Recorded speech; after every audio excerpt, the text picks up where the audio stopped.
Today we're going to look at a way to use your mobile phone as both a camera device and a location device using Google Maps and Google Photos. So we're going to start with Google Photos. One of the things that's a handy characteristic is if you have a GPS enabled device, your phone, when you take a photo, will capture the metadata that allows you to identify where that property is located and where the picture was taken. So I took a picture yesterday. If I click on that, you will notice that there's a marker on the map to the right. Now notice that I've got the info section opened up on the picture. So if you don't have that info section opened up, you need to do that. And as you open that information up, it allows you to be able to see the location characteristics for the photo that was taken. So the question is how do I find the location information that is part of the metadata in your photograph? So I took a picture of this little eye circle there. If you don't have that, if you click on that, it will show you then a little marker where the photograph was taken. If I click on that, it's going to give me some really handy information. It shows me where the photo was taken. It gives me the GPS coordinates along with the latitude and longitude. And if I click on the layers, it will give me an aerial photograph of where that photograph was taken. Now that becomes a pretty handy tool because what it allows me to do is to be able to find properties that might otherwise be difficult to locate. So let's say that you have a vacant piece of property that you need to get a photograph of, and you're not sure how to find it. And so if I go to and I'm going to go to Google Maps, and I'm going to go to an area down in Mesquite, Nevada, where they've got some new development taking place. And I've got a home that I need to appraise in this new section of the development. And so I know that they've got some development. You can see some here where they cut in the roads. You've got some areas where the roads aren't even cut in. If I click on that in Google Maps, what it does is it gives me that GPS coordinates, and if I click on that, it will then show me both the latitude and longitude, and it will give me the GPS coordinates. Now I want to find the directions on how to get to this darn place. I put in my address where I'm at, and it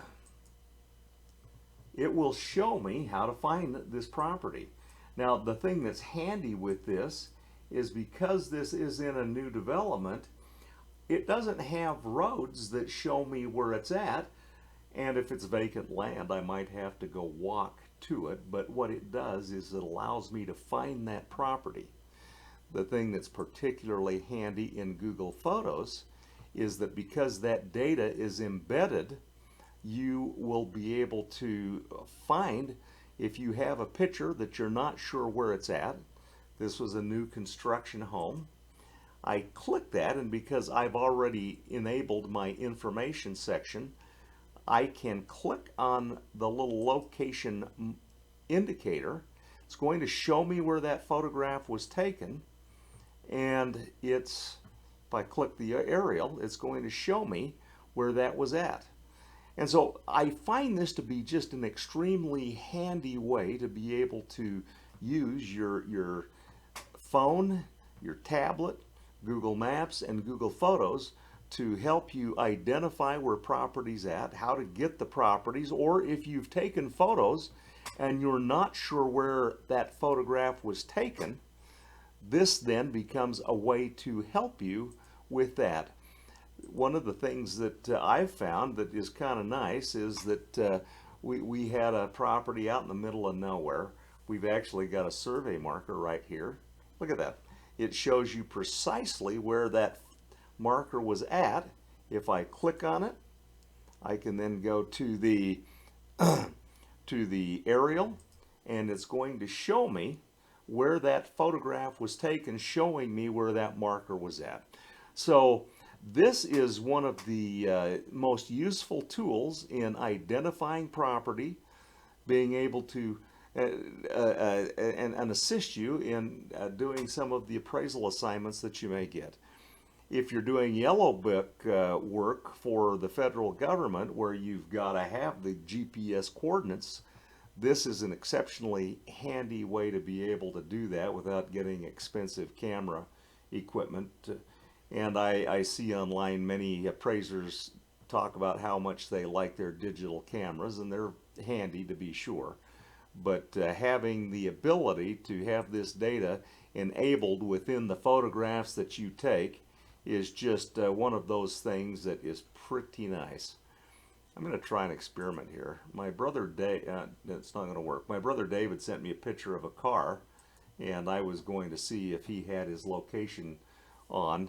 This is one that I did take while I was driving down the road in through the Virgin River Gorge. Look at that. It identified where on the freeway the photograph was taken, and kind of a handy way to keep track of where things are at.